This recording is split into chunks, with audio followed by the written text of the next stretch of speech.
Ang mga ka-explore, galing tayo ng Sagada to Buntok ito. Ride tayo sa Buntok. Ito yung papuntang Buntok. Galing tayo ng Sagada, bumaba tayo papunta ng Buntok ito, Buntok Mountain Province.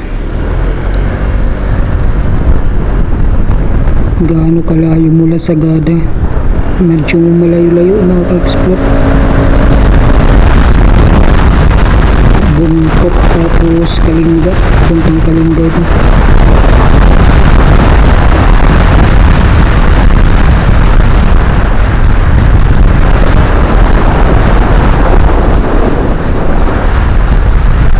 Galing tayo ka-explore ng mga Sagada.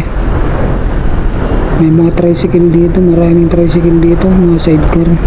Ito yung bayan ng Buntok. Buntok Mountain Province. Buntok Province. Ayan mga ka-explore, malawak pala itong Buntok. Mas malawak ito kaysa sa Sagada. Madaming ito yung downtown nila, bayan ng Buntok Province. Maraming tricycle dito mga ka-explore, parang La Union style. May mga tricycle dito. Ito po yung bayan ng Buntok Province. Andito na tayo sa Buntok. Nakarating na tayo ng Buntok. Doon sa unang palengke nila yata ito dito na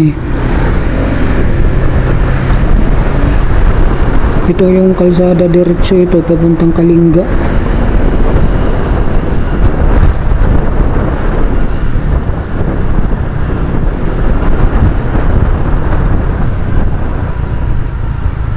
Galing Kalinga itong bus.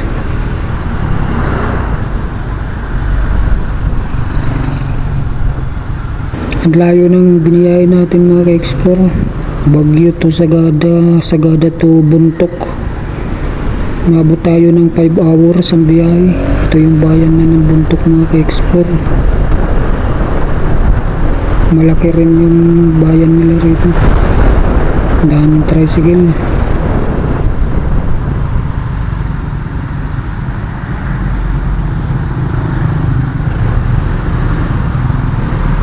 Didiretsuhin ito Kalinga, pero malayo na kung pupunta pa tayo ng Kalinga mga ka-explore. Hapon na, gagabihin tayo pagkarating ng Kalinga. Napakalayo ang Kalinga.